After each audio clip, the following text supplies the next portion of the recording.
Better hurry, spark it open, no worries. Harmonious gang with the big bro Yuriy, hyphy. Get lit just like me, big bossed up, chop it up with Rylee. You better come with it to kick rocks, cause you now tuned in to Tent Talks. Now let's get lifted and take a shot. You are now tuned in to Tent Talks.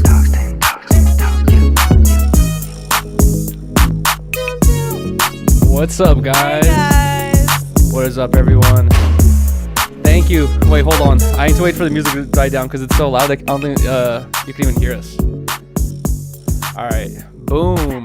Cheers. What is up, guys? One day we will figure out the timing more perfectly to where it just goes. But was it muted until... Was it? No. Well, I muted our mic in the beginning. Yeah. I always do that, and then I unmute it. Oh, okay. All right. You unmuted it yourself. Yes. Oh, I thought it did it by itself. I was like, oh, it perfectly times it out now? That's cool. That would be cool, but no. No. All right. Okay, Cheers fine. again. Wait, is it Cheers. bad to cheers twice? Probably. Whatever. We did that.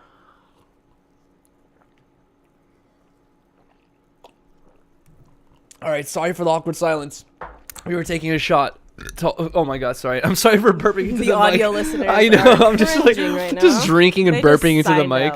out. But boom, here we are, guys, for episode 94, and it's a very special episode because it's my birth year, kind of, right? I don't know, I guess. And then also, Yes. Rylee got a check from the government today. That was also my birth date, kind of. You got a $53 check today from the government. Randomly, which like kind of brightened my day. That was kind of cool. When you said today in the morning, you were like, oh my, because we don't check our mail often. It's kind of No, weird it's because like everything's that. online and electronic, and you get emails and shit like that. Like all of our bills, we don't. Yeah, we do it like all through. Yeah, none of our bills are online paid shit. through the envelopes. They just update us and waste trees, I guess. But that's why we rarely check the mail. But today we checked the mail, and Riley's like, oh, I got a check from the government. And then in my head, I was like, please let it be the $2,000 you never got from the stimulus. Oh my god! 'cause Imagine, I'd be so happy. Rylee, I think you know how they said that a lot of people were scamming during the stimulus times. I think Rylee was one of the people who got scammed because she didn't get one of her checks, and Yeah, it was like one of the $1,000 checks. Or something. they were like $1,600. Yeah. And when you said that, I was like, oh yes, I was like $1,600. Fuck yeah. But no, it was $53, but it was still cool because I did not expect that. Yeah, it I got got us scared. I was like, the government? What the fuck? the government. Why are they mailing me? Well, yeah, it covers like gas or something like that. It'll Not even. that $53 will come through for sure. I love how I just pulled up my topics when I have basically nothing written. We're gonna have to just talk about. I have a couple things written down Oh really? that we could That's a shocker. talk about. No, I'm kidding. No, I'm joking. All right, but boom, here we are for episode 94. And the first thing I feel like we should talk about is, guys, usually, and also, this is the only episode we're doing this. We're going to continue on with our usual schedule, but usually we start the episodes at 6 p.m. on Sundays, and we like to maintain that schedule, and I think we've been doing a really good job at maintaining the 6 p.m. schedule for the past, like, many episodes, but, today, well, actually, first of all, we had the No Jumper live show on Friday. We're going to talk about that. And then the next day, Saturday, Rylee and I were telling ourselves, like, we're just going to clean the whole day because our apartment has been a shit show for the past week. We've been, like, behind on everything, basically. Since we got back from Hawaii, because we, like, pretty much had to just jump back into work and stuff. And then the next week was the week of the live show, so it was just crazy. It was, like, a super busy week at work, too. Yeah. And I tried to do the dollar a minute stream, and like Yeah. there was like a bunch of other stuff that happened. I'm so glad that when T-Rail came over, I'm so glad that he didn't use the bathroom because our main bathroom that we use in our room, that shit was fucked, dude. Like we had I have this towel that I use as like a foot towel sometimes, and for some reason I think our cat started peeing on it for like, I don't know, she just likes peeing on that towel specifically. That thing started smelling. Our toilet was kind of like just crazy. I was just like, and also the laundry. I think the laundry is the main thing. We had like a whole pile of laundry.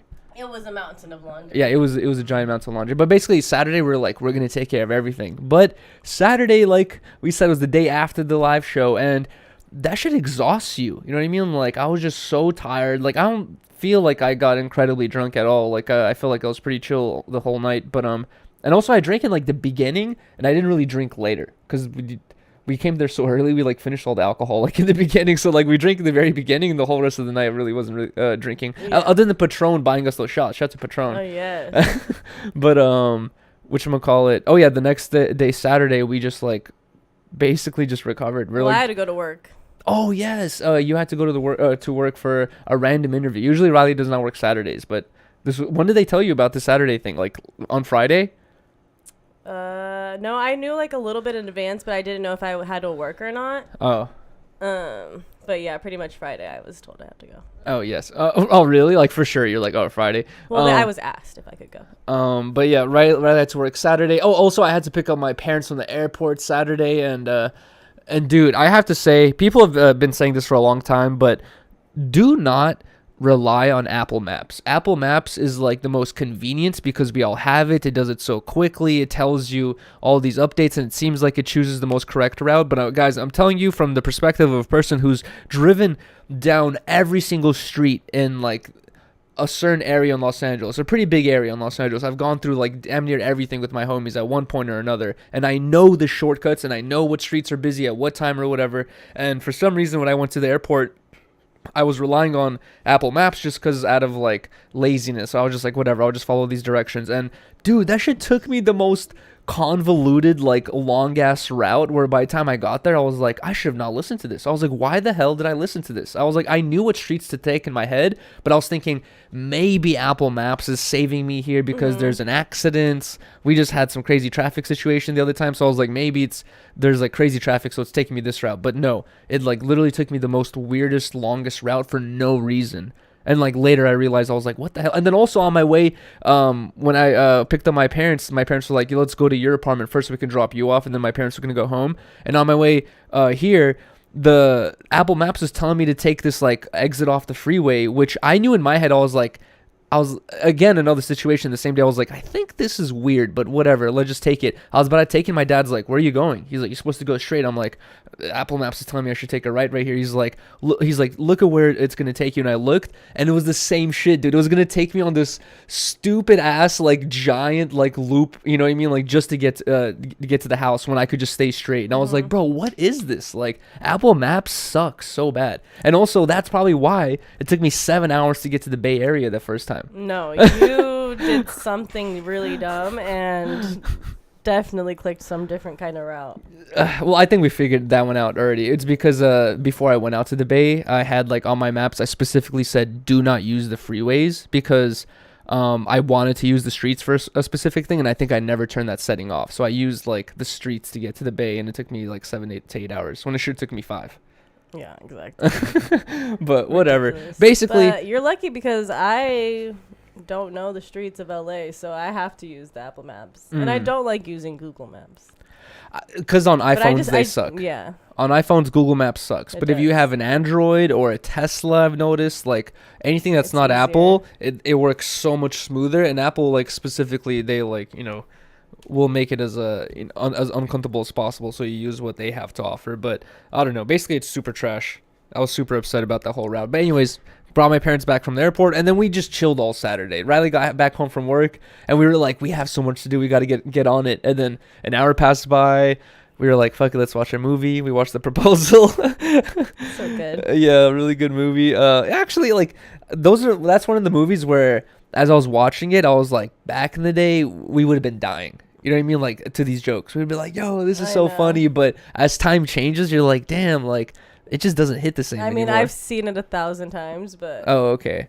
It still is funny. But there was funny parts. It's a rom-com, a romantic comedy. So it's like some of the jokes they had were like so try-hardy. Where duh. in The Proposal, what's her name? Sandra Bullock. At one point.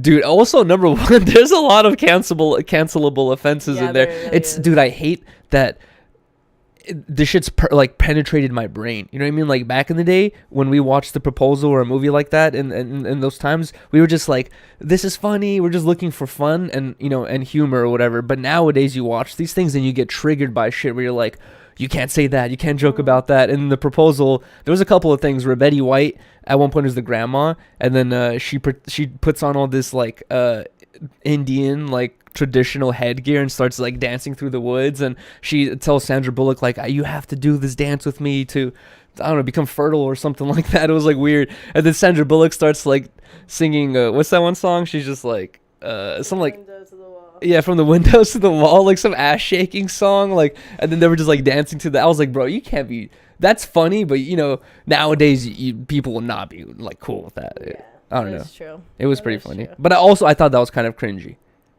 When she's like, she switches to another song and she's trying to twerk, and I was just that's like, the same song. oh, it is? Yeah. Oh, okay. But when she was trying to twerk, I was like, bro, this is so bad. Was that OG twerk? Were people twerking at that time?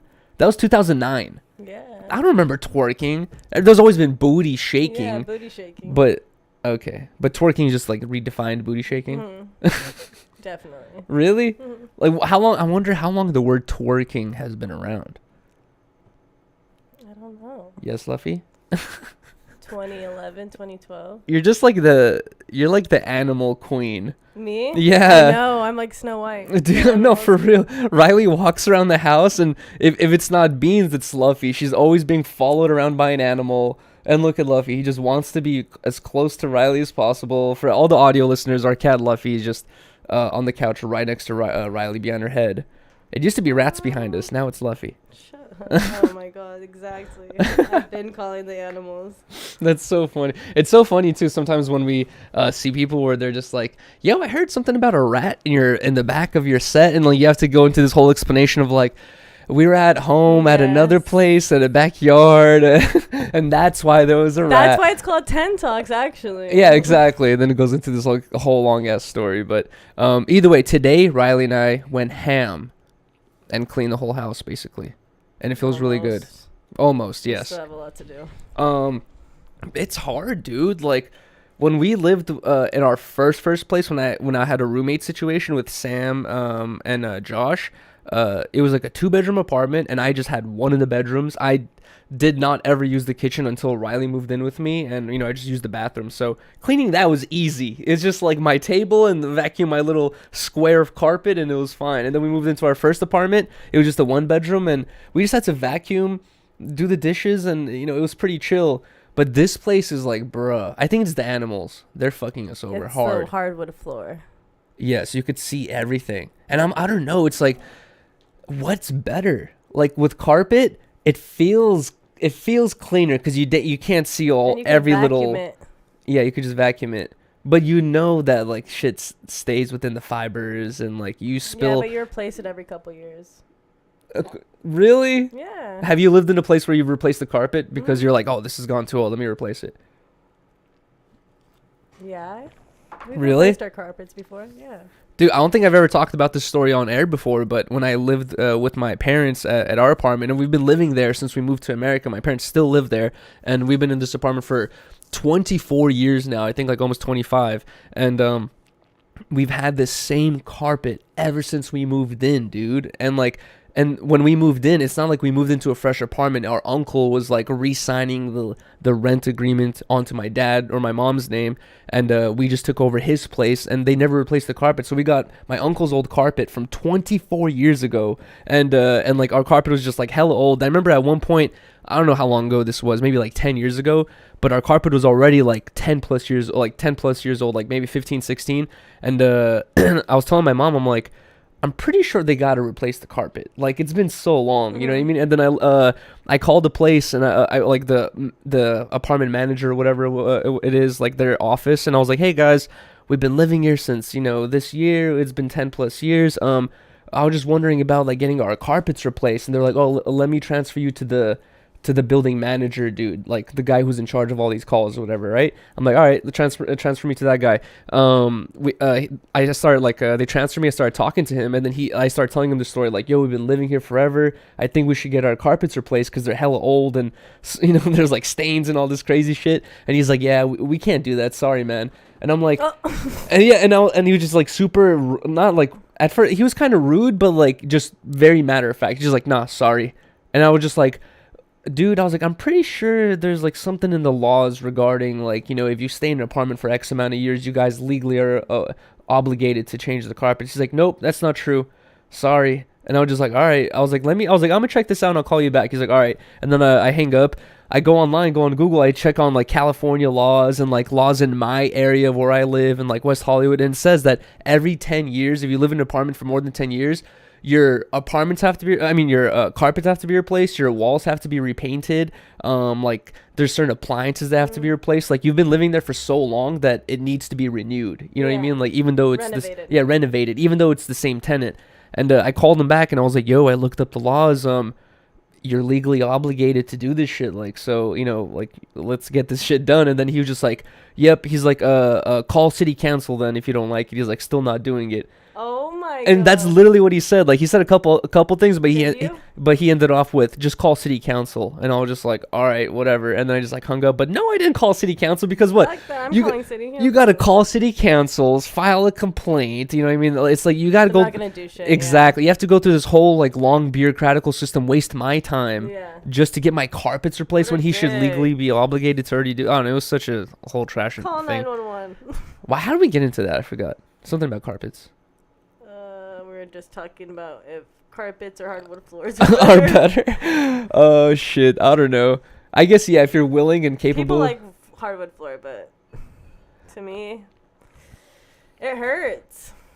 It does hurt. It's like uncomfortable. I've noticed that I've started to get like callus on my toes and like certain parts of my feet. You have to wear socks. It's like I wish I had like some slippers or something like that, but I don't. Get some slippers. But then also you keep your slippers by the door where like they're basically already outside shoes. No. Yeah, you gotta wipe down the slippers every now and then. I do. Do you? Yes. When I bring it up. Really? Anyways, so should we just get into the what happened on Friday? Sure. Wait, actually, first before we get into that, I have to say that today, again, second week in a row, I'm sorry guys, we are not going to get into the PO box openings because on Friday, we were just we had to do a lot. We had to go to No Jumper first, like very early to get ready and take a couple people to the Nova and all this stuff or whatever. So we were like helping and shit, and so I didn't really have much time. We were in a rush, and I didn't have time to go to the PO box this time because the show was on a Friday. So whoever has sent us stuff to the PO box, I will be opening it up next week for sure. But actually, at this point, I think I'm just gonna go there tomorrow. And if there's a bunch of stuff, we'll just do a midweek PO box opening. But also, if you guys want to send us anything, the PO box address is in the description, and we're gonna get into all that stuff next week. But either way, yes, on Friday was the second time No Jumper has done a live show in Los Angeles. Yeah. But this is the fourth live show overall, which is pretty crazy. And your first real performance. I know, like the last time No Jumper, I think it was basically a year ago, maybe a little bit longer. No, it was May. So with 2 years, like a little bit. It was only a couple months ago. Really? Yeah. The one in LA. Yes. So what, like 5-6 months ago? Mm-hmm.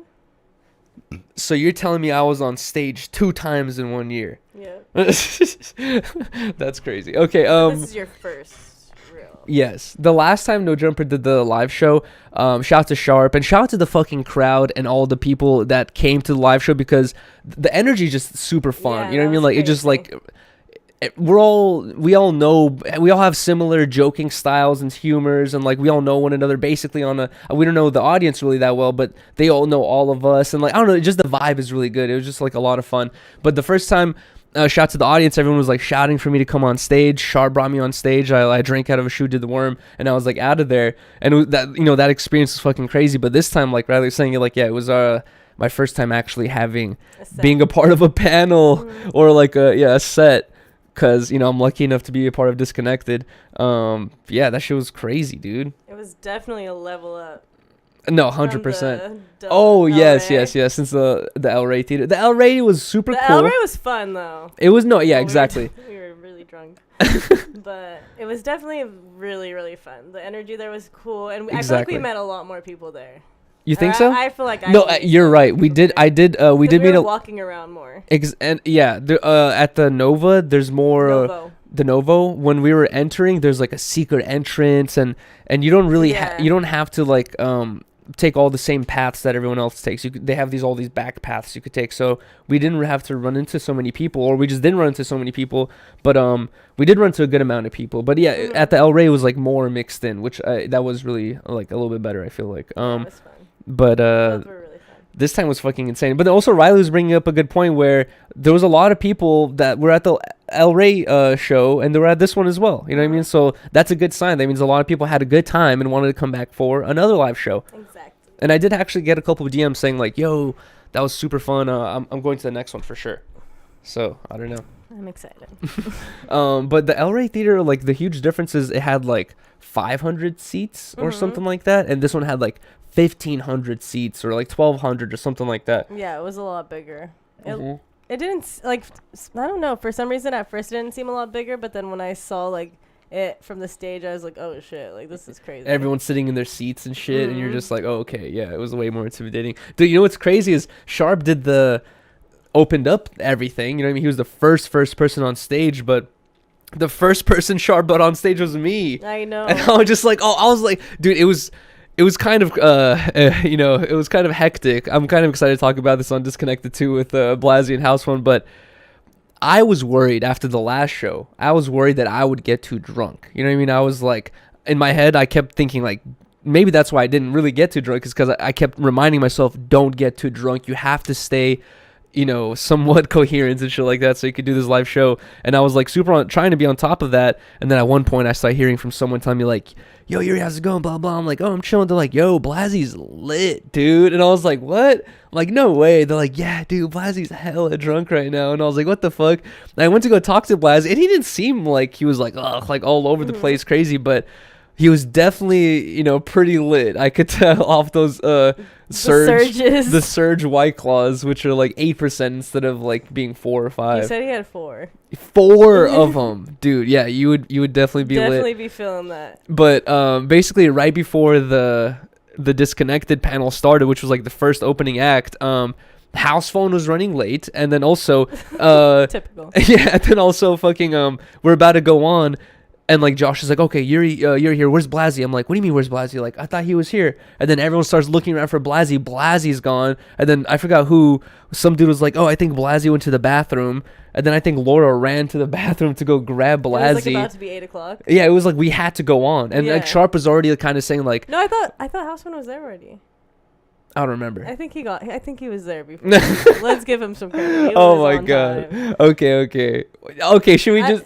What? I was trying to keep it a secret. Oh. I don't know. People knew because Jhene was posting stories. Oh, really? Yeah. Oh, my God. Okay. Well, Housephone did make an... Actually, no. There was a little bit of a scare where I hit up Housephone. And also, number one, before I tried to text Housephone, it said notifications turned off. And I was like, what the... I'm like, bro, why are you going to have your notifications turned off right now? We need to get in contact with you. And I was like, Housephone, where are you at? And he's like, I'm in the garage coming up. It takes 5 minutes tops to get up from the garage to where we are, and like 20-30 minutes pass by and he's not there. And then hella people, Laura, Josh, everyone's running around saying, where's Housephone? I'm like, he said he was in the garage 20-30 minutes ago. I was like, he should be here, I don't know. And then Blazzy was pulling up his phone saying like, I don't know where Housephone is either, like I can't find him. Like he's like, we got to start preparing for Housephone not being here. And I'm like, bruh, this is our first live show as Disconnected and you're telling me we got to prepare for the main host not to be here. I was like, bro, this is kind of crazy.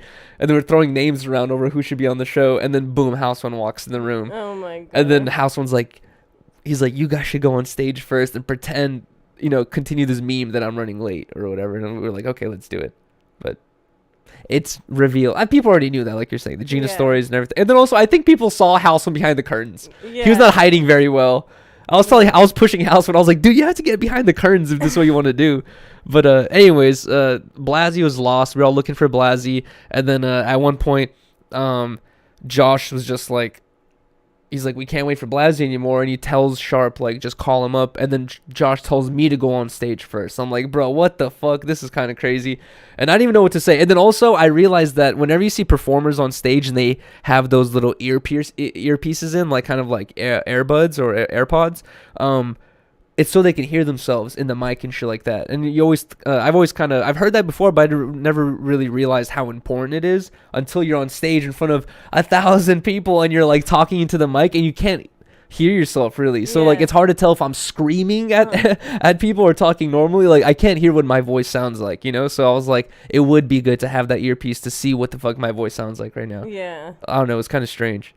Because everybody was just cheering the whole time, or just like talking. Talking? Everyone just like being, the crowd was being loud, like crazy. crowd noises, and I was just like trying to talk, saying like, "Hell, yo, what's up?" Like blah blah. And I was like, I can't hear myself really in my head, so I couldn't tell if I was talking really loud or weird. Probably But just you guys did a good job. You guys had that person come out and do the hot chip challenge. Who brought that? I don't think he told us his name because it was so like quick and shit. But shout out to the person who basically someone in the audience had watched the one chip stream I had done the other day where I was paying people to do the one chip challenge, and he brought a one chip on stage. He started yelling, saying, "Yuri, do the one chip." And I was like, hell no, dude. Like, I am not going to be able to think or concentrate right now or talk if I do the one chip like 2 seconds into being on stage. So I was like, no. I was like, I will pay someone to do this one chip. And then some other dude ran up and he did the one chip for $20. Oh my god. But he seemed like he handled it pretty well. I'm not sure if it was like the adrenaline of the crowd. Maybe he was drunk. Yeah, maybe he was drunk, or being in front of so many people, I think that hypes you up and keeps you solid, I feel like. But I would have been freaking out if I was him. I would not be able to take that one chip challenge. And then also, when you do a one chip, if you have an audience, they're interested in seeing like what's gonna happen. The initial reaction. No one's interested in seeing you like for 5 minutes. Yeah. You know what I mean? Like just, oh my god, my mouth's so hot. Like they're just interested in seeing the first initial reaction, and then all the rest is like, oh, now you got to deal with it. Like let's move on to whatever else is happening. It has to kick in. Yeah, exactly. It does have to kick. It has to kick in. But anyways, the live show was sick. Yeah, some dude came on stage. He had a hot chip. What else happened? What did you guys talk about? We never did the drip checks on anyone. Which did you guys even do drip checks? Yes, we did do drip checks. What else? We had these two dudes. Oh yes, Housephone had said that if someone runs on stage and calls him biggest bro, they would get a free pair of high rollers. And Housephone was wearing these like one of one unreleased high rollers that he only had made for himself. And he just said that he would trade shoes with someone in the audience if they were size 10.5. And also if they said biggest bro or something like that. But two dudes ran on stage, and then Housephone and Blazzy had them rap battle for who won the shoes. And the dude who won the shoes like tagged me on an Instagram post. He got the shoes and he got a bunch of shit, dude. He got a like Big Chief shit. He got like I don't know. He grabbed like hella stuff from that show. I was like, damn, he walked away clean. He walked away good. Yeah, after this one. And then I don't remember. Did I bring you on like during Disconnected? Or did I bring you on towards the end? No, Disconnected. During Disconnected, at the end of Disconnected. How did that feel? I had to say shout out to Rylee because a lot of people in the audience were saying like Tent Talk. At one point, shout out to Housephone. Housephone was having the audience shout out, chant Tent Talks, and shout out to everyone in the audience that was chanting Tent Talks. I threw out some T-shirts to the audience as well. I was recording it the whole time so I could show it to I didn't even see that yet. I know. I recorded the whole thing. And then you said it, and I was like, what? I was like, what the fuck? Oh, my God. Because you kept saying that, but I thought you were joking, obviously. No. And so I just walked. It was really fast, but I don't really remember. Everyone was cheering for you, though. It was like, everyone was just like, Rylee. Like, everyone knew your name, and everyone was cheering for you. It was cool. It was really cool. That's what's, like, really cool about those experiences. Like, everyone, who's coming there is, like a legitimate fan, and they're excited to come in and have the experience and like chill. And it was really cool and fun. I really liked that. It was so fun. I had to text Adam when we came home. I was like, yo, thank you so much, dude, for like having me a part of this, because like that was sick. You know what I mean? Like I am just some random ass dude who's like interning for No Jumper and like trying to work on my YouTube channel and trying to learn how to edit and learn about YouTube and shit like that. And all of a sudden I'm like going on stage like first to be brought on, and like people are like excited to see me and shit. I was like, bro, this is like unreal. And like earned it. And it not but it's like, if it was not for Adam facilitating and bringing everyone together for this thing, like it would not be possible. It's like right.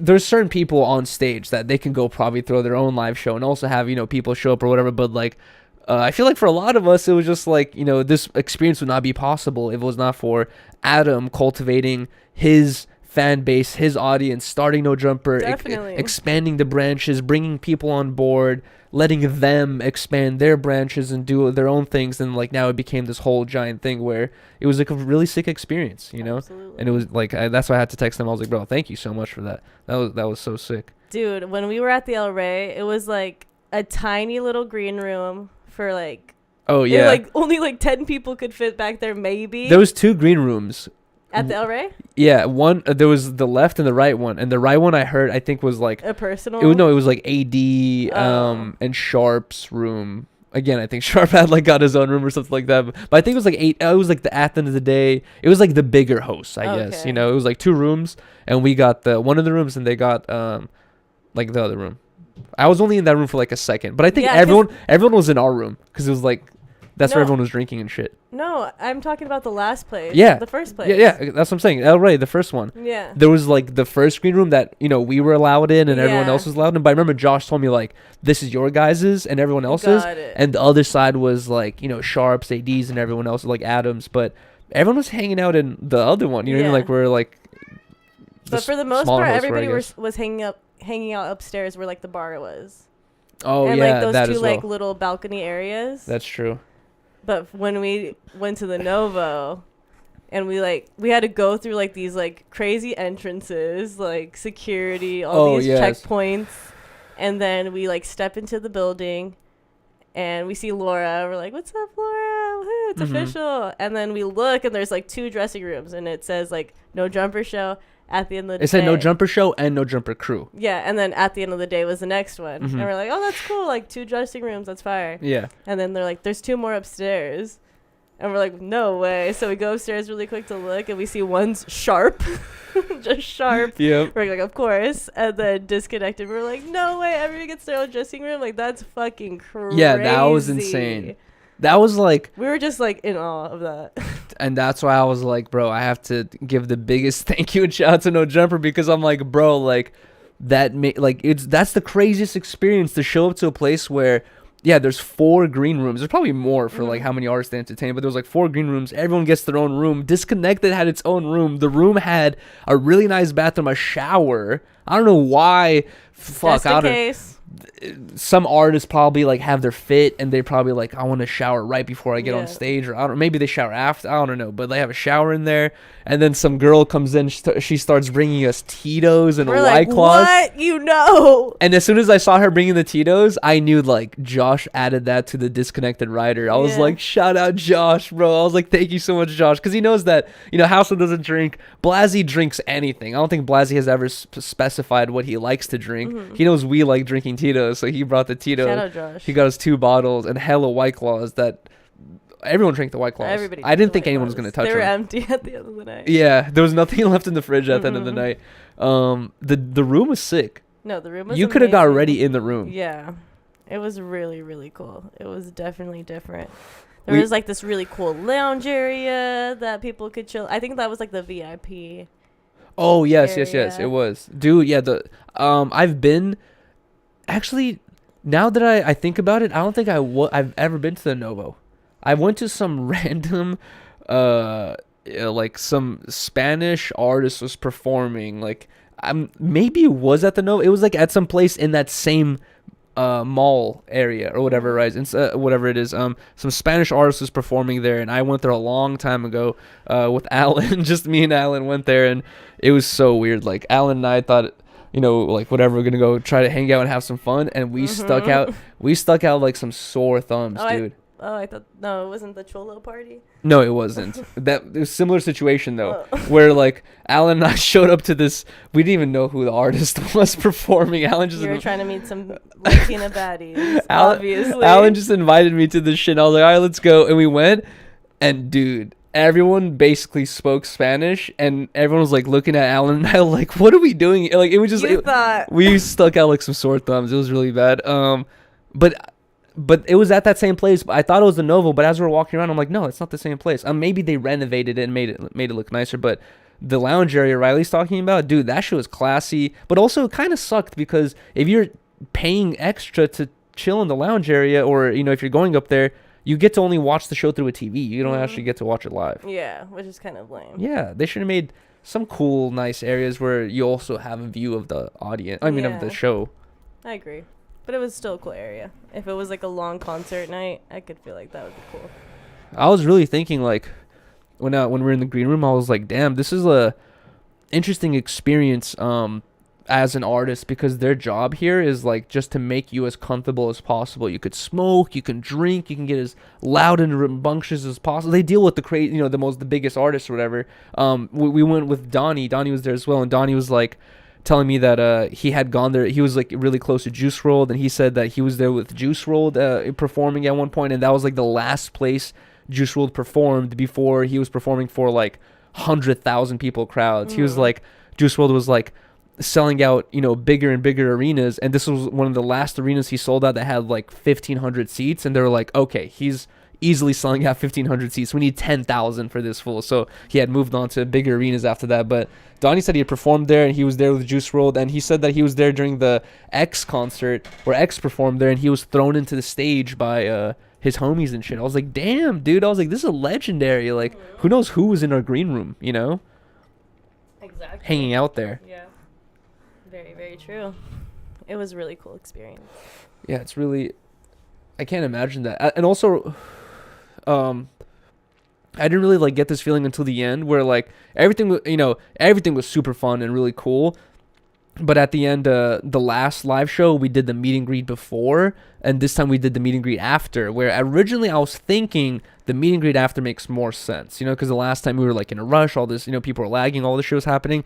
But I was like, okay, after makes way more sense. But after, everyone's tired and everyone's just like exhausted, too drunk, or wants to go home, especially after you finish what you have to do on stage. You're like, fuck yeah, I could drink now, like, or whatever it is. And so, most people are just like way lit by the end. But we were doing the meet and greet afterwards, and dude, there were so many people. The line was like 100 fucking people, dude. It was never ending. It was, and also there is, let me just try to remember everyone that was in the photo, but there's, Adam, Housephone, AD, T-Rel, Smack, Vel, me, Sharp, Jhene, Duno, there's like 20 fucking people to meet, and then every person comes and like they want to say hi to everyone. So it was like I was like, yo, this is a lot, dude. And then after like 50 photos, like I was like, yo, this is kind of crazy. You know what I mean? Like just taking like back to back photos. I was like, damn, it's kind of insane. I can imagine for someone like a fucking Juice WRLD who he probably has 1,000 people who paid for the backstage pass, and he's like signing and meeting everyone. And then not only that, we did that one night. He does that. He's just one person. He was doing that like every other night, for months at a time. Like, that's an insane lifestyle to live. That's That's what I told you after too, because I was like, damn, I couldn't imagine like people going on a tour doing this every single night, and we feel tired, like, and they're performing, singing, rapping, and they're doing it on like on a level like that's like times 100, 1,000, and I was not even on the stage. I was just chilling and I was tired. I know. I kind of felt bad. I was just like, damn, that gives you a different perspective on how they live. No, for real, 100%. You always kind of like hear it and kind of think of it, but it's like after being a part of something like that, I was like, damn, like this is like crazy. You meet so many people, you want to talk to so many people and like have these long conversations, but if you're meeting 100 people and each conversation's a minute, that's 100 minutes. It's each conversation's 5 minutes. You know what I mean? It's just like it gets like kind of crazy. I'm just like, yo, that's insane. Yeah. Can't imagine. But the show was fucking so cool. It was so good. Everybody had fun, I think. I know. I'm glad we didn't get as drunk. Yes, exactly. We were perfect level. Yeah, perfect level the whole time. And like I said, I was only really drinking in the beginning, and then we got there so early, dude. The show started at 8. Early. We got there at 3.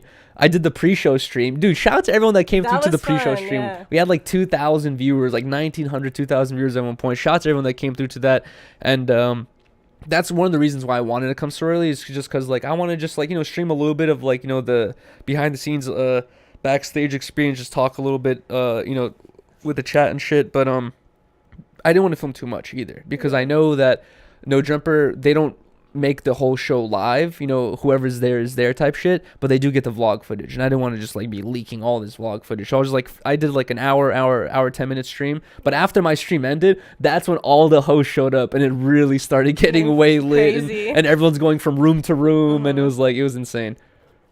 But that's probably the stuff they want for the vlog, you know? No, yeah, exactly. I only saw Trevor for like a second, so I don't even know what he filmed that whole day, dude. There was so much going on. And not even just Trevor. They have like 3-4 cameramen now. There's one dude, what's his name? Was it Belt?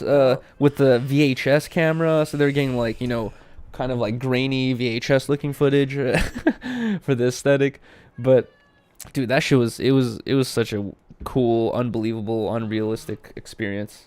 It was very, very fun. But before we continue, this isn't really just like some huge sponsorship thing or whatever, but this company right in front of us, Itty Bitty, they hit me up saying like, yo, Yuriy, we fuck with your streams and shit like that, we want to hook you up with weed because, you know, you smoke weed. So I was just like, fuck yeah, I love free weed. So Itty Bitties hooked me up with like literally a bunch of free weed at this point, and it's really, really fucking good shit. And I guess I just want to give a huge shout out to them, bro. I posted their Instagram earlier on my I posted their @ on my Instagram earlier. It's Itty Bitties NFT, and the reason why they have the NFT thing is in there is because they have this figurine over here that they have, and they told me, they were like, yo, we made you a custom orange version, and I was like, no way, dude. I saw it was like Itty Bitty NFTs, and I saw they had like something going on with that stuff, but I did not expect something like this.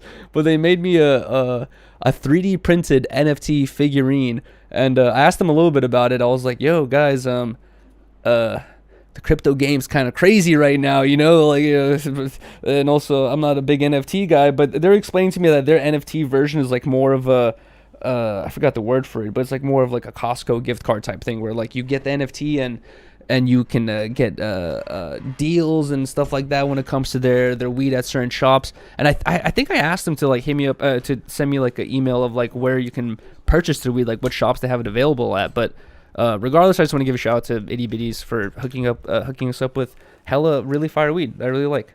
And also this figurine is cool. I need to find a place for it. I was kind of like Gramps.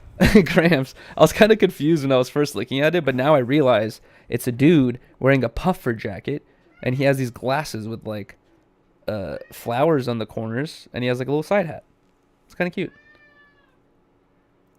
And apparently it disassembles and too. Luffy loves them too. You think so? He keeps meowing.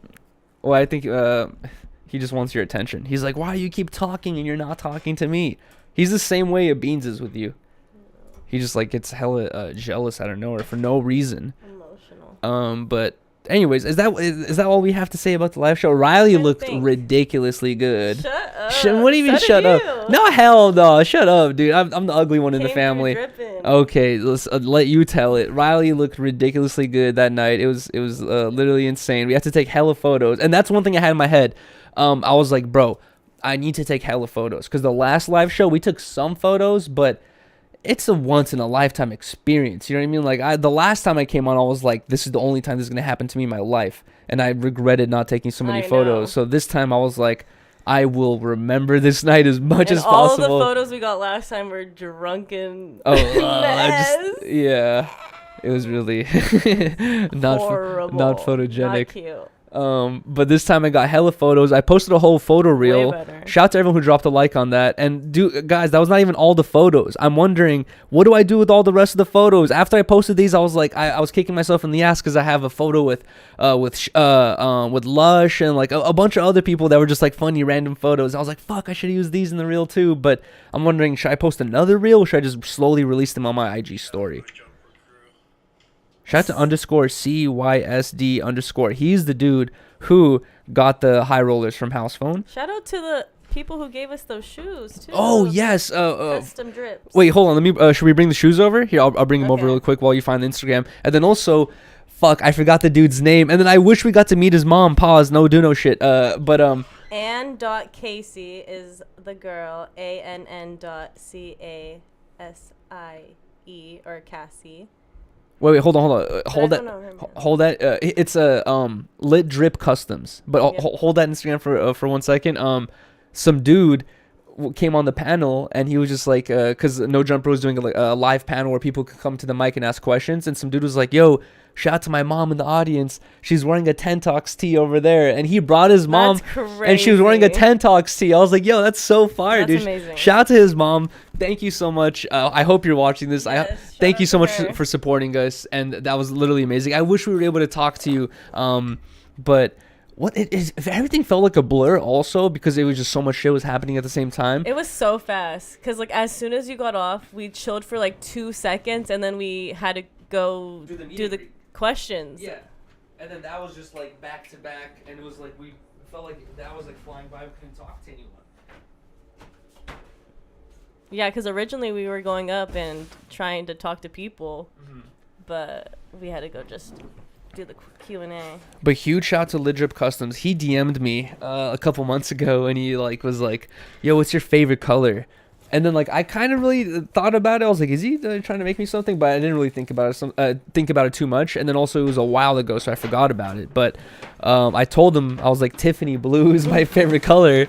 And he apparently has custom made these shoes. Oh, you can't even see them because it's going into the green screen. But basically, these are Tiffany blue Nikes that he has custom made for me. Huge shout out to Lit Drip Customz. Thank you so much, bro. These are fucking fire.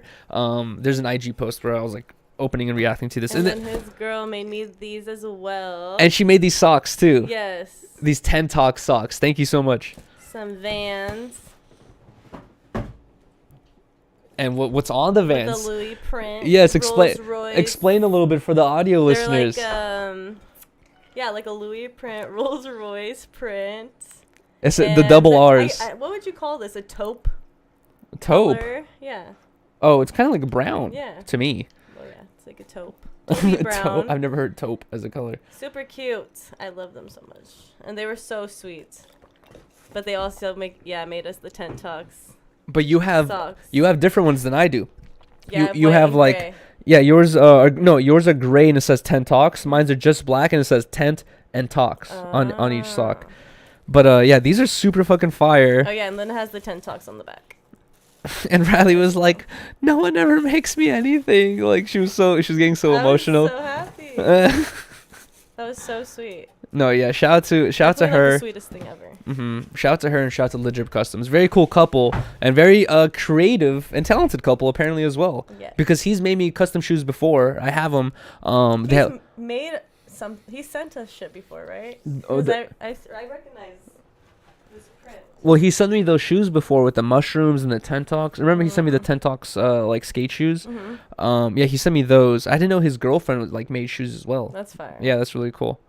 But shout out to them. Thank you guys so much. And then what else? I think that's everything that happened. Well, there's a lot of stuff that happened at the live show that we probably will not even be able to remember and recall. But overall, I'm excited for the No Jumper vlog to come out. I guess we'll see what else they have there. And then I'm excited for the upcoming podcast where everyone gets to talk about their experience because I only saw T-Rail like 2 times. I saw Adam like also maybe 2 times. Like I didn't see what everyone was doing. I didn't see anybody till the end. That's what I'm saying. Like, I only saw the disconnected. I don't know what everyone was doing the whole time. I was with the girlies. I looked in every single room a little bit, and I went inside some of the rooms at some points in the night, but I was only hung out in our room, or we were on stage, or in up backstage or whatever. So I don't know what everyone else was doing the whole time. Blazzy kept walking around. Housephone only came towards the end, so I want to hear what their experience was like. Yeah, me too. I'm excited.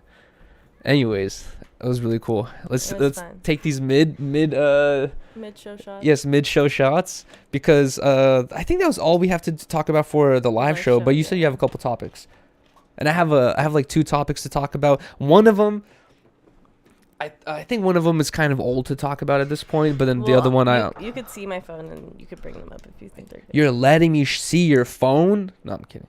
No. All right. Cheers to episode 94 of Tent Talks. Shout out to everyone listening and shout out to everyone watching live right now. Thank you guys so much. Let's go.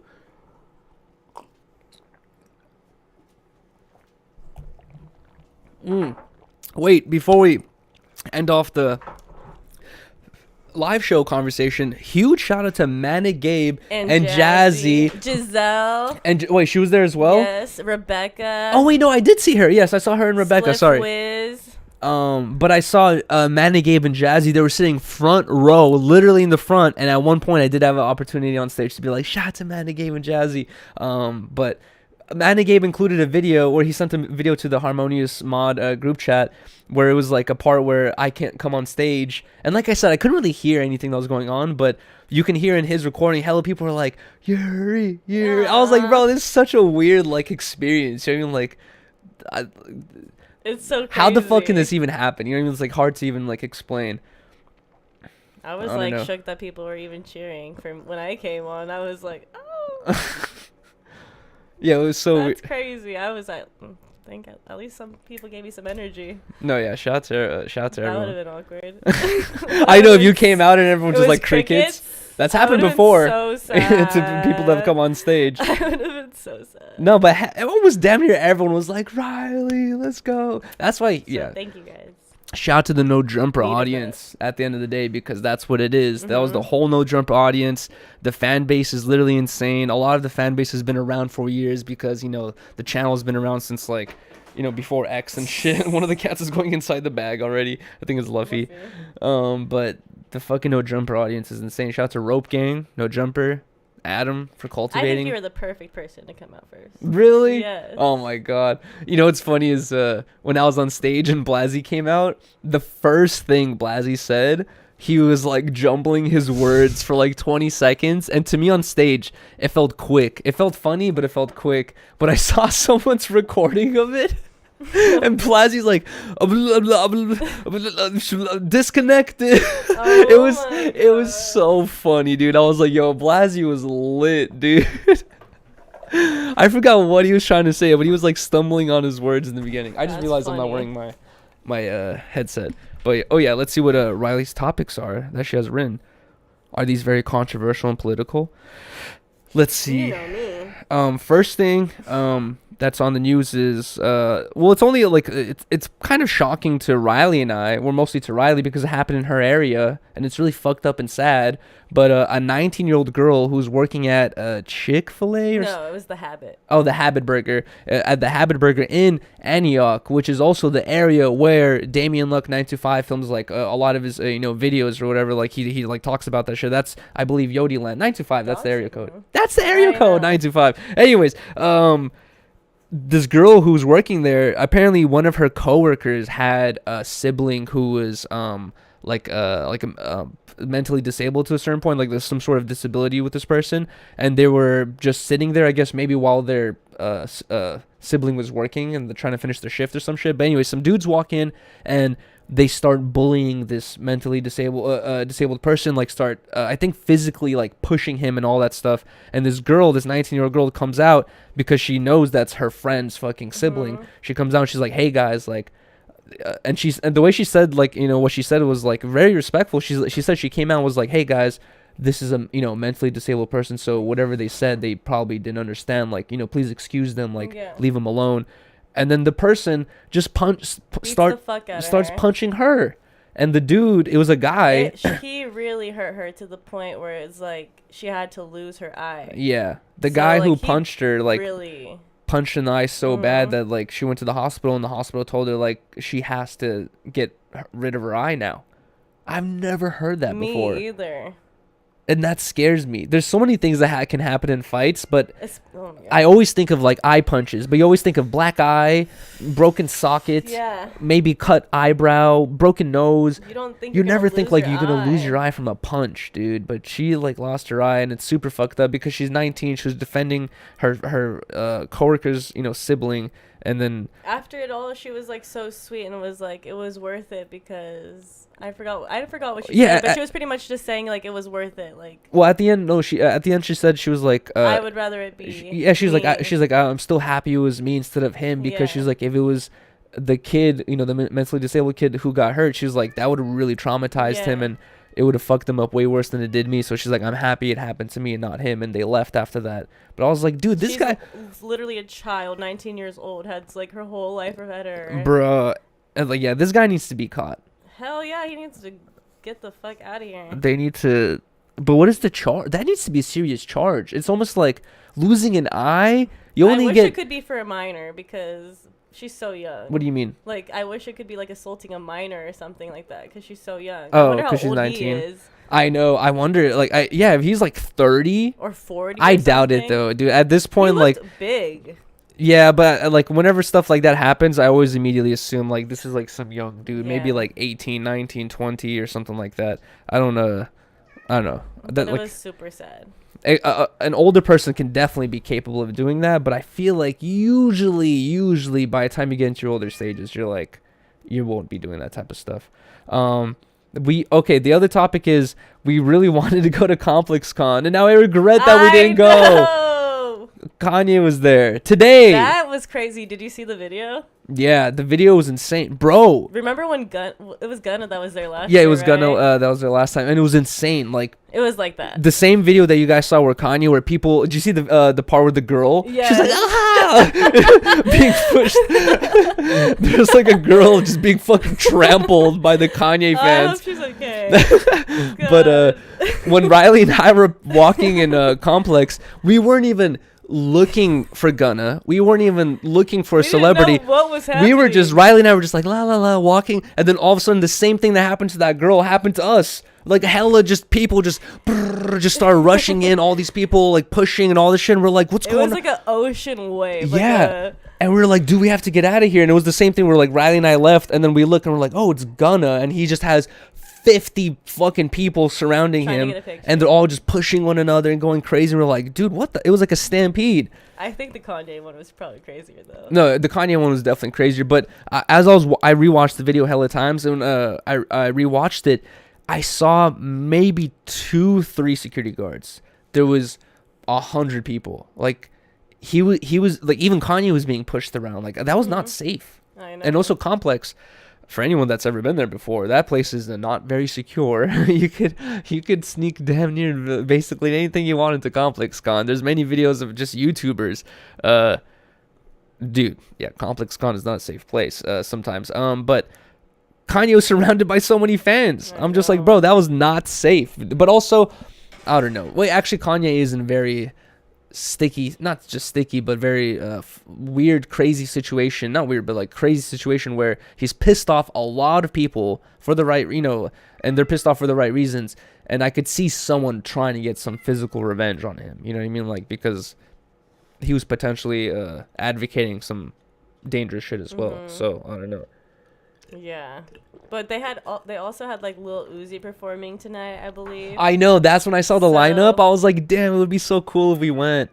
Because honestly, in Complex, I have to say that the performances, I've been there like 2-3 times already. They're always intimate. It's always like they're. It's not that. I mean, it is a lot of people, but it's really not. And also exactly. It's really not a lot of people. You'd be surprised, even if it's Lil Uzi Vert performing, they're still gonna be standing, in some booth, small place. Exactly. And like, yeah, the performances, no matter how big the artist, you're always gonna get a pretty decent view and a good experience. It's like it's a very intimate time every time. So that's why I was thinking like, damn, it would have been cool to go. Okay, the other topic is I don't really know what I could say about this. I think you can only talk about this. What? Jhene Aiko. Oh yes, Jhene, Aiko, and Big Sean finally had their baby. Even though Big Sean cheated on her. Yeah. I'm not gonna say anything about that. Is it fucked up to continuously bring that up? Like, can relationships get over that? Apparently she did. For me, it would be a deal breaker. It'd be a deal breaker. And for you as well, I know. Yes. And I'm just saying that. I can't live on past that. Yeah. After that, it's just like, your trust is broken. Like, you've done it before. You're gonna do that again. But you know what? Also, I think is like, depending on what you're. But I think that he really regrets. Really loved her. Oh. Like he really, really loved her, and he probably really fucking regretted it. Yeah. And I feel like he worked back for her, cause I don't know. They just seem like a solid couple to me. I was thinking that like when you're a celebrity or a rich person, or also a rich person plus a celebrity, your group of like people that you can date now has like gone way smaller, because like just you want to date someone that you can like relate with, you know what I mean? And like when if you were some like ultra billionaire and I was just like some dude who lived in an apartment, like the power balance in the relationship would be insane. You know what I mean? Like it would just be so weird. Like it would be very unique and strange, like for like that type of relationship to happen. I guess it does happen sometimes, but for Jhene Aiko, it's just like, yeah, she can't just date some random dude at this point. She's an ultra celebrity. She's going to have to date another celebrity, and then out of all the celebrities, they've always loved each other. Big Sean, she's already had a relationship with, and then also, yeah, maybe they just have such a unique connection where she's just like, you know, I'm giving you the benefit of the doubt and another chance on this one. But also, is Jhene Aiko even allowed to make another woman empowerment song? Because she's on that where, like, you know, fucking, you know, don't take that from a man. Girls, you're worth it. You're a queen. Like, blah, blah. But, like, now you're going to be like, what? You just. I think she's always going to do it. You took this guy back. But she's had those experiences. Oh, of guys cheating on her and stuff. Or, like, breakups and then she bounces back. Like, she can make a song about that still. That'll be interesting. You know what I'm saying? But congratulations to them. I'm happy. What's the baby's name? Do you know? Noah. Noah? Mm-hmm. Little baby Noah. Is that her first baby? No. She has like her other daughter just turned 14, I think. Oh, wow. Is that his first baby? I don't know. Probably not. But that's their first baby. So that's their first baby. Congrats together. to them. Love y'all. All right. The last topic we have here on Rylee's notes, I have a couple things I want to talk about as well, but is the Ice Poseidon versus Brandon Buckingham fight. First of all, Ice lost the fight. I forgot about it though. Oh yeah. Did we?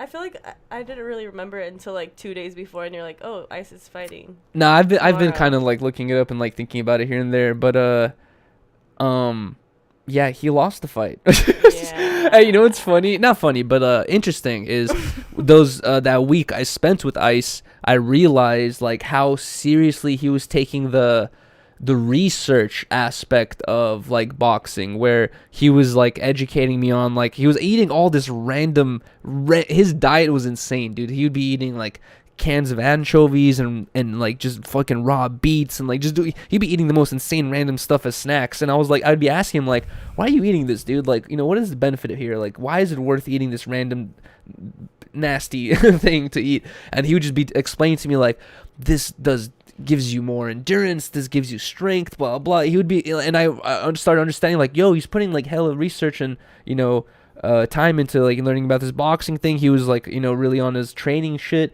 and I was like, I honestly thought that he might win the fight. But watching the fight, you could see that Brandon Buckingham had this he was just swinging, bro. Like, oh my god, Lola, no, get out of there. She's trying to climb on top of my computer. But Brandon Buckingham had like, you could tell he's been in some street fights before. You know what I mean? Like where it's basically swing hard and fuck it. That's it. Just.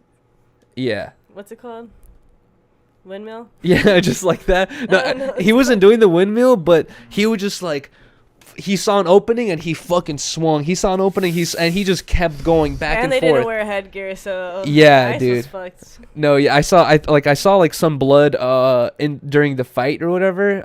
But then after photos, I didn't really see much blood, so maybe their just like, press conference was ridiculous. I wanted to get into that. So you know what's funny is, I hate him so much. With the knowledge of you know how Ice Poseidon is and his humor, I expected Ice to be the troll, where DAZN, KSI was the host. Number one, KSI was the guy behind the mic and the host. KSI is a very big YouTuber, is very ad friendly. He gets big advertisers. He works with a lot of companies, so he can't be hanging around or working with like people that are deemed like toxic or, you know, non-ad friendly or whatever it is. And Ice Poseidon does kind of have that stigma behind him. And so even Ice being on it, I was already kind of surprised, like that. Not surprised, but like I was like, oh, okay, like they're working together, but there's gonna be a filter there. But I was also expecting Ice to be a little bit trolly and say some outlandish crazy shit, potentially, because that's kind of what he's known for. But Ice came through wearing this weird like cloak thing, and he was like, I'm the Reaper of Souls, and he was holding a balloon, and he's like, I will put your soul into this balloon. Like, it was pretty funny. But he seemed very confident. And then also the funniest part to me was Ice. They're asking Ice like, "How have you been training for this fight?" And Ice was wearing a blindfold, and he was like, "I've actually been training blind for the past 4 months." And even KSI like started dying laughing in the background. I was like, "Yo, that's fucking funny." But yeah, he was. His outfit was funny. Yeah, but I was gonna say, so I was expecting the toxicity or the crossing the boundary, jokes from Ice Poseidon, but Brandon Buckingham said a bunch of crazy shit. The first thing he started off with was like, he was like, "I want to take this opportunity to call out a couple other streamers to fight," and you would think it's a man to fight. He says, "I want to call out Pokimane," which is a female streamer. She's like 4 feet tall, and he's like, "I feel like in a self-defense situation, I would beat the shit out of her." And I was like, "What? Where?" Like, I'm not a deep fucking Brandon Buckingham fan to understand if this is like a inside joke or something. But what do you mean beat the shit out of her, dude? That's kind of crazy, Yeah. This is a girl, and That she's was kinda tiny, out of dude. nowhere. Yeah, like I felt like it came out of nowhere. And then even the hosts, like I said, DAZN is like a big company. They want all these advertisers. The DAZN hosts, they were put in the weird situation where now you're talking about, beating women, which is a serious subject. And it's like, do we just like, fucking stop the wreck and we're like, yo, that's it, and no fight, you're out of here? Or what they did was like, oh, we're not talking about that. We're not talking about that, and they just like skipped it. Luffy just keeps doing circles right now. But yeah, that came out of nowhere. That was kind of crazy. I forgot what else he said. He said a couple other things where the hosts had the same reaction, where they're just like, He called out Daddy Mullen, Andrew Callahan, and I forgot who else. Yeah, Danny Mullen, Andrew Callahan, and I forgot who else, but Andrew Callahan. What, bro? Random. That's so random, dude. Where's that coming from? Why Andrew Callahan? I think I saw like some random thing about Brandon Buckingham saying that Andrew has this perception that he's like a ground up YouTuber where like you start from the ground, start from your parents' basement, and then you fucking build your way up to, an audience or whatever it is. And he was like making this video where he was like, Andrew Callahan signed a contract where he was basically like he was signed to a label type thing, and the label put him on, and then he took that audience and made his own thing. And he was trying to call him out for that. And it's just like, if that's what you are upset about, that's a random thing to want to fight about. Yeah. Like, why take that personally against him? Oh, because you've had this success in such a manner, I want to beat your ass. Like, I thought that was kind of random. I was like, okay, that's kind of strange. But the Pokimane thing was like completely, I was like, the people this has to be so uncomfortable. Yeah, everyone. They were kind of laughing though. Everyone got uncomfortable, but it has to be some sort of I really think that Brandon Buckingham, yes, I feel like he does have like, this crazy joking style, but at the end of the day, I don't think he's okay with beating women or, punching women. Like, I think if you actually put him in that situation, he would not do that. But I wonder what the joke is there, because to the person, like a random person like me, I'm like, whoa, that's crazy to say, Yeah. So I don't know. That was strange. But at the end of the day, Ice lost the fight. Toke is juiced. I saw his story post.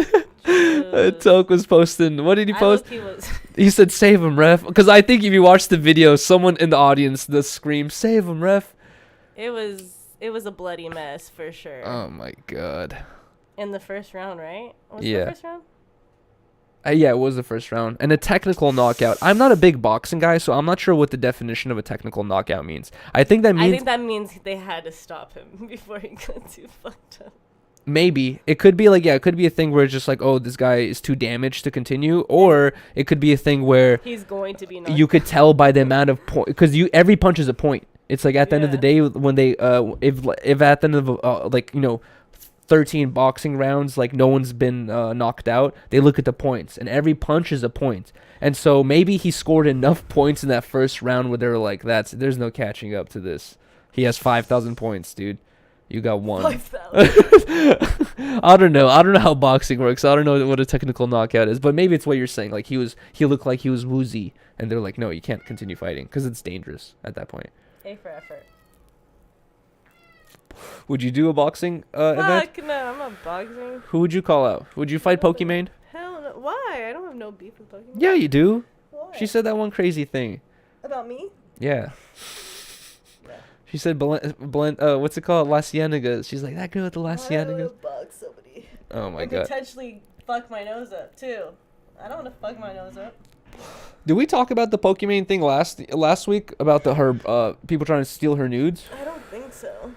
Well, I'm sure. I think a lot of people have heard about this already. But basically, Pokimane, big streamer, she talked about how she got an email. She was wearing some company's clothing by herself. She just individually just purchased this stuff, and she said like, "Oh yeah, I'm wearing this top." And then apparently that company emailed her saying like, "Hey, we want to sponsor you since we saw you wear we saw you wearing our top." And she said like that's not out of the ordinary for companies seeing that I'm wearing their brands to reach out and try to sponsor me. So she's like, I responded, and then apparently the company was just like, "Oh, all right, like we'll make you some custom gear, like send us your measurements." And then she said that she was like looking through the information of details of the measurements, and basically they're asking for nude photos. And she was like, oh shit, then realized like a company would not do this is a scammer. And it was basically some dude running some big convoluted scam trying to get nudes at a Pokimane, and who knows if it was to masturbate to her or fucking blackmail her too. But I was wondering, have you ever had to send your topless photos for custom tops? Fuck no.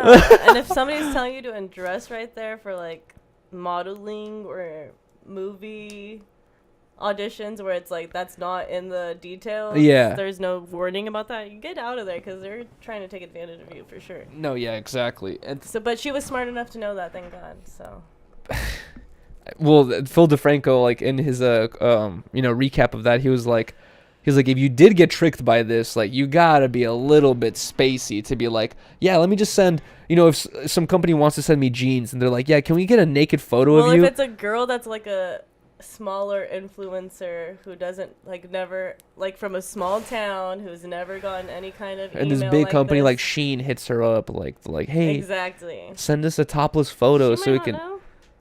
A topless, at least put some tape. Yeah, hopefully. I don't know, but then even that's kind of crazy. All you gotta do is edit out the tape. Exactly. I don't know. I wouldn't know. I've never done such a thing. But ew. Really? Oh my god. That doesn't seem suspicious. I've heard crazy stories where what's my biggest fear is on Instagram. Sometimes people think that if you post a photo of something and there happens to be your friend's balls in the picture and you just post and you put an emoji or a black line or you use the drawing thing to squiggle out something that you don't want being seen in a photo. I heard that there are programs and things you can use to take that photo and undo the layered effects and see what's underneath. Ooh. And people have been exposed through trying to hide shit, and then they it's easily uncovered. So I don't know, I've heard of that stuff happening. But either way, what else do we have here? One of my topics here is kind of random, but I feel like it's interesting. Let's hear it. I don't know if this falls into the conspiratorial hat here, but basically the Bay Area, I didn't really know this until I got with Rylee and I started getting recommended more Bay Area news, and I started keeping up with Bay Area local news. But freeway shootings is a common thing that happens out there. It's I'm not sure if it originated in the Bay Area, but it's a thing that's common out there where people, if they have beef with one another, if they see each other on the freeway, they will just shoot on the freeway, which to me, it's been happening more in Los Angeles recently. But to me, from LA, I've never heard of such a thing. I've heard of it sometimes, but it's not as common as it is out there, I feel like. But either way, Bay Area freeway shootings have been becoming more common, increasing even more, and how often they happen. And I was watching this random local news video where this dude was he's like, yeah, we're having all these freeway shootings, and he's like, this lawmaker has this proposition, and it's a really good proposition where he wants to install more freeway cameras so we could take pictures of everyone's license plate that drives on the freeway, and if a freeway shooting happens, we can trace that car to see where it's at, right? And he's depicting it in such a way where it helps you catch the criminal and helps you get rid of freeway shootings, and it puts an end to this. And I was just in my mind, I'm no, dude, if you've ever been to China, they're on this like crazy CCTV shit where there's cameras everywhere, and not only are there cameras everywhere, but now they're all the people walking around. As soon as you're walking around, it can recognize your face and everything, and people have a social score where as you're walking around, it'll say like if you're a good citizen or a bad citizen, and it'll deem you, what you are based on like whatever your financial situation or your family situation. It's super fucked up, and like some like Black Mirror shit basically that's going on out there in China. And like I would like America not to follow in those footsteps of having cameras everywhere and tracing everyone's footsteps and all that stuff. Like I would like a little bit more freedom than that. And they're trying to propose like these more freeway cameras trying to solve this freeway shooting issue. And I'm like, it's funny how the first issue the first thing or the problem you could solve is people actually being held accountable for their crimes, which is the most common thing in California. Is the prosecutors, they want to be as progressive as possible, and they're basically like letting everyone out of jail, or if not letting everyone out of jail, they're if someone gets caught for a crime, they're not putting them in jail. You know what I mean? There's like many examples of this, but one of the ones I've brought up many times is this dude who got caught 19 times for stealing catalytic converters within like a year or two, and then when he got caught for the 19th time, they let him go again. And the news interviewed the police, and they were like mad at the police department. They're like, hey guys, why are you guys not putting this guy in jail? It's his 19th time being caught stealing catalytic converters. And the police were like, hey, we've arrested him 19 times. We send him to quote unquote jail, and the prosecutors deem that he's free to go. So he gets released on the streets a week or two later, and then we rearrest him a month later. It's like a very money wasting, very stupid process that actually puts us at risk, because criminals are just constantly walking the streets, have no repercussions, and then also all of our tax dollars are going to waste arresting the same person for the same crime a million times in a row, And then I'm just like, it's funny how they're proposing these cameras as the solution when the real solution is just like, how about we actually fucking have people follow the rules? Don't do freeway shootings. If you do it, you get in a lot of trouble. You don't just go to jail for a month or two. You don't get a bail, all this stuff. And welcome to your Tent Talk. Really? Good job. But I don't know. I just thought it was kind of crazy. No, it is crazy. And there is a lot of freeway shootings in the Bay, and like just drive-by shootings in general. No, 100%. Yeah, but I don't feel like the cameras are gonna help anything. Like they potentially could, but then like we're gonna start entering. How fast I don't know. It could potentially help, but we're just gonna enter this world of just like everything's on camera, and I don't like that thought. Yeah, you know what I mean? Like I like scary. the idea. Everything already is though. It kind of is, but not really. You know what I mean? Like you think that nowadays, but then you hear of like shootings happening, murders happening, and then they'll be like, we have footage of the murder, and then it's just like this fucking 3 megapixel 5 frames per second video of this guy running. It's like a shadow, and you're just like, what? That could be anyone. Like, what the hell? That is true. So I don't know, but I don't support putting fucking cameras on every freeway exit to see like what cars are entering and exiting the freeway. How about we actually, I don't know, did you see what you see Trump was reelecting, and one of the things he was like trying to reelect on, every president always does this where they have these crazy campaigns, but one of the craziest things he said, and honestly it's very scary, I really don't like this, because Trump said that he was agreeing with the Filipino president on what he was doing. And if you guys don't know, in the Philippines they murder, basically the government just kills homeless people and drug addicts. If you are a drug addict, or even you were caught selling a little bit of drugs, or if you're a homeless person, they've been known for just blatantly just like sentencing them to death and shit like that. It's kind of crazy out there, and Trump has said he agrees with their methods, and then now Trump is reelecting and he's saying that drug dealers should get the death sentence. Yeah, I've heard that. And what's scary is like in America, drug includes marijuana. So what if you sell weed, you get the death sentence? That's kind of crazy. It's like, yeah. But I think weed's becoming legal in most states. It is, but federally, it's still like a class 1 drug or whatever it is, like the highest class. It's like basically like rated next to heroin and shit. Your worst nightmare. Even if you get it from a shop, dude, like federally, it's still like illegal. I guess like state-wise, they've legalized it, in like Colorado, California, a couple other places, but federally, it's still like kind of like they see it as like a very bad drug. And you want want Trump to be our president. No, I don't. When did I ever say that? What the hell? But like, I was just like, damn, like, it's kind of crazy when first you see the reports of Trump agreeing with this other president doing this crazy shit, and then now he's basically trying to implement the same rule. That would never happen in America, though. I feel like that would be crazy. They would not. They already kind of, I guess Texas already has kind of been known for doing shit like that, sentencing people to death for, drug sales and shit like that, when it can be potentially just weed. But I feel like America would not do that. Hopefully not. Either way, the last topic I have here, I talked about this when I had T-Rail on. Also, huge shout out to T-Rail for coming on Harmonious Hour. It was the last episode of Harmonious Hour on Wednesday. Go check it out if you guys haven't already. But when I had T-Rail on, because he's an employer, he has employees and shit, I asked him about Elon Musk's thing, where did you see how Elon Musk was in the news? He's been in the news every single day now. It's kind of ridiculous to me. There's so many dudes who own companies, like Elon Musk does, and the company's not doing too well, and every little failure is not in the news, but because it's Elon Musk and people want to slander him, every little thing is in the news. You know what I mean? So like, it's kind of like a try-hardy, I feel like. Yeah. But either way, he was in the news because he said that he was taking away paid lunches from the Twitter employees. I left a comment saying, I can't believe this is news.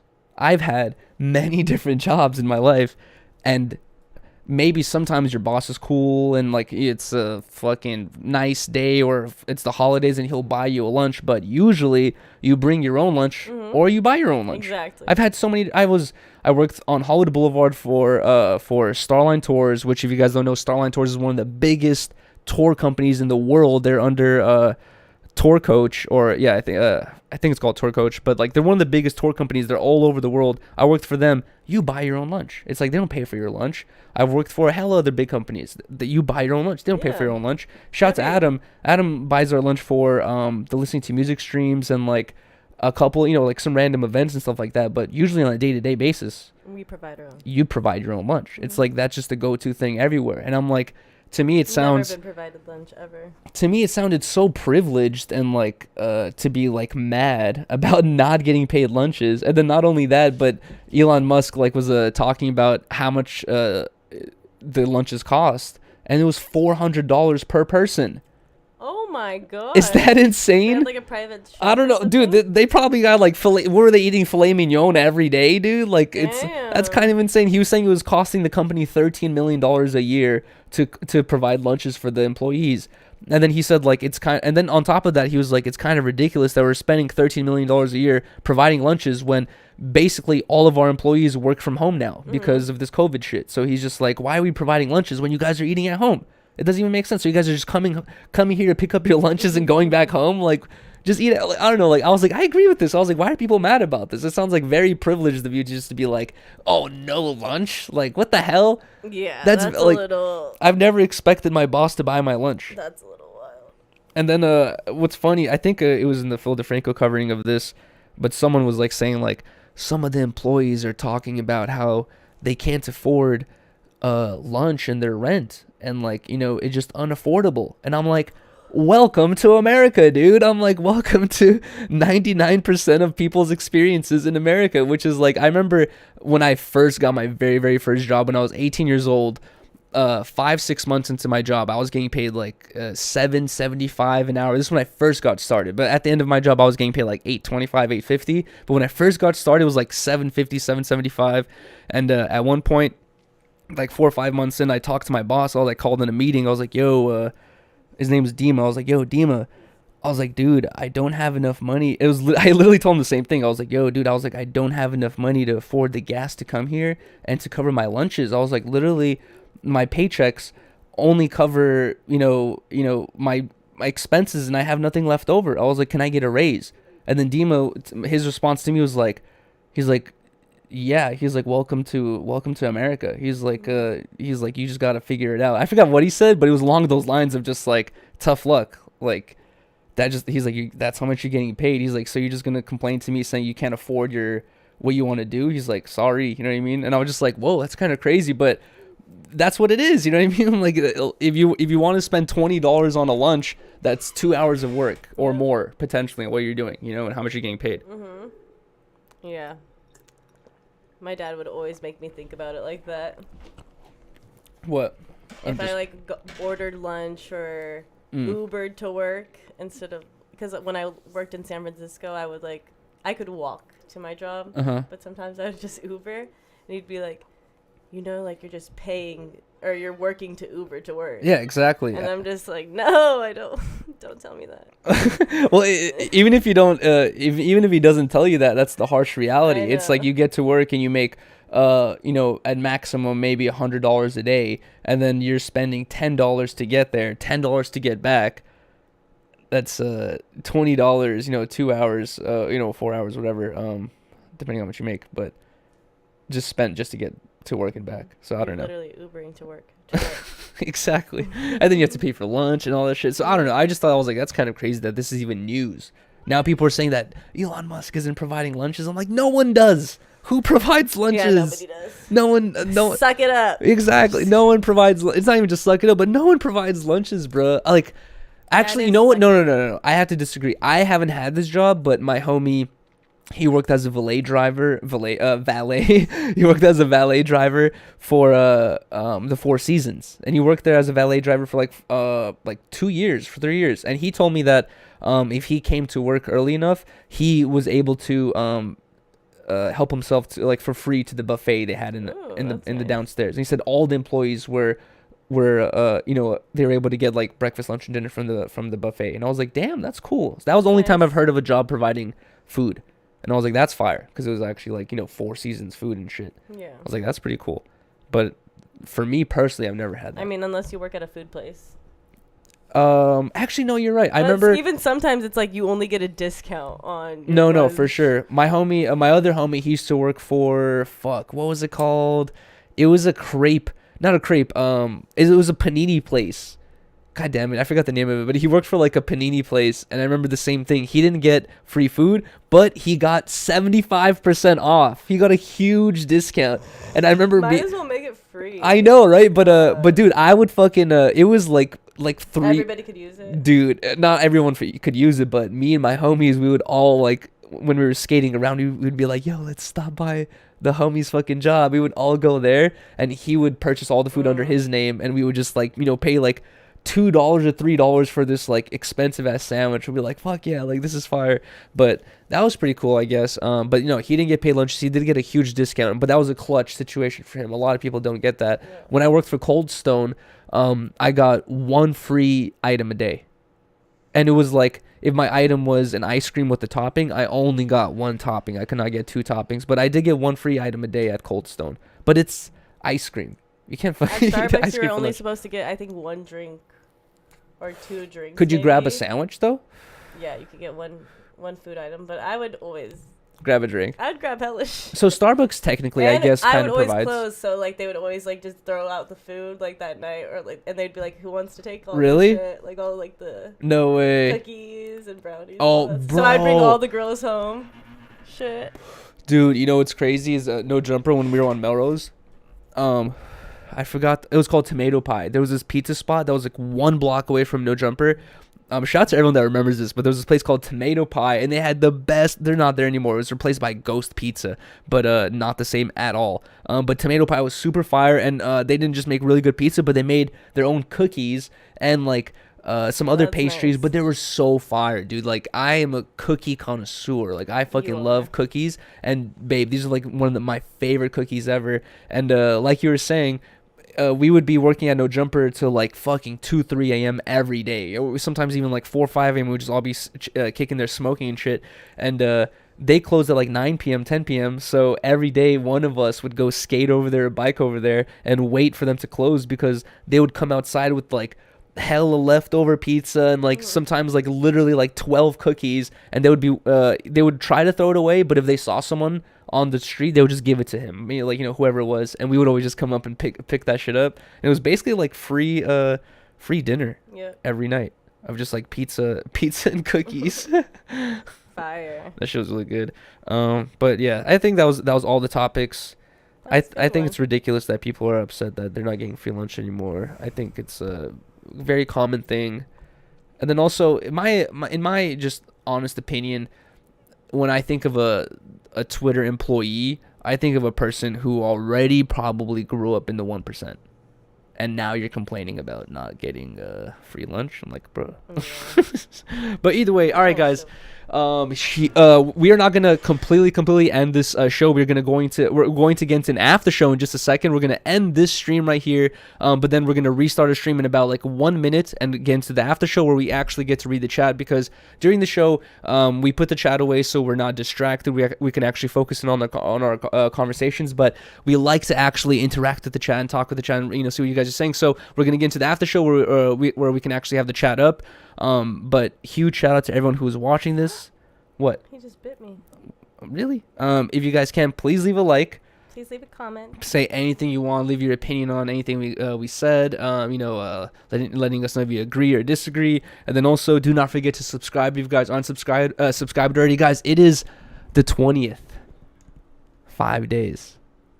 Oh my god, no. 5 days. No. In 5 days, on the 25th of this month, Rylee and I will be handcuffed to one another for 24 hours. No. Why you look so depressed to be handcuffed to me for 24 hours? I'm scared. What are you scared of? Everything. I told my parents when I picked them up from the airport, I was like, my mom's like, don't forget, Thanksgiving is at our place, like, the 24th. And I was like, oh, 24th. I was like, did I tell you guys what's happening the 25th? And they're like, what? I was like, Rylee and I are going to be handcuffed to one another for 24 hours. And my parents were just like, oh, you guys think you could do it? Yeah, no. I might have to break free. Hell no. No, you can't break free. If you break free, you have to be... $500 dono, I break free. No. The only way you can be broke free is if you call Duno or Flacco. To switch places? To switch places. Neither of them are going to do it. How do you know? Because I know. Or, I don't know. Whoever the audience picks. But no, babe, no, don't be already planning on exiting. What's going to be so bad about it? I'm just scared. Of what? Freaking out. Of like what? Feeling like claustrophobic, like kind of like stuck? Because I was kind of thinking that too. Is like, I don't like being restricted, and the idea of every time I want to grab a cup of water or do anything, my right hand will be linked to you. I'm giving you the privilege of keeping your right hand, so you could still be, I'm so scared. Oh my god, I think it'll be fine. We'll see. This will be a real test. Yeah, a real test? We were stuck indoors in like a fucking like prison apartment for 4 months because of COVID, or like 6 months because of COVID. That's when you really were nice to me, though. That's when you were really nice to me. No. That's when I would get breakfast every day, home cooked Hey, dinner you would cook every me day. breakfast. Actually, you're right. I would be cooking you breakfast. I never get that anymore. You're right. It's been a minute. That's funny. I didn't think about that. You know what it was though? I don't know what it was actually. You were trying to impress me. I really. Mm-hmm. No, it wasn't. I forgot what it was. No, you make better breakfast than I do. Hell no. Yeah, you do. You're the breakfast champ over here. When was the last time? Wait, hold on. When was the last time I made breakfast? I don't even remember. Me neither. But you go ham, dude. You make the potatoes, the pancakes. I can't make pancakes nor potatoes. I can make bacon and eggs. That's it. It's flat. And tortillas. You can do it. With the pancakes? Mm. I wouldn't want to go through the extra effort. Exactly. You have to be extra. But it's like you have. I've never done it before, so It's easy. you gotta take some eggs out, some butter, mix it. No, it's not even that hard. Okay, whatever. I will make breakfast Yeah, tomorrow. right. We don't even have bacon. Oh right God. now. Well, I want. Look at Luffy. I wanted to make breakfast tomorrow. Either way, like, comment, subscribe. We're gonna end this, and then we're gonna get into the after show and read the comments and yes, we'll do that in a second. And see everyone saying how much you hate me, because now you're leading into the conspiracies that you actually hate me. Shut up. You're like, I can't Everybody handle knows 24 hours doing with this you. Is crazy. My dad, actually, my dad's number one question when I told him we were doing this, he's like, how are you guys gonna poop? And I was like, I told my dad, I was like, well, it wouldn't be the first time Riley's pooped in front of me, so I think it'll be fine. God, I'm not gonna poop. It's the first time I've heard. Shut up. You're such a... All right, we'll see you guys in 1 minute.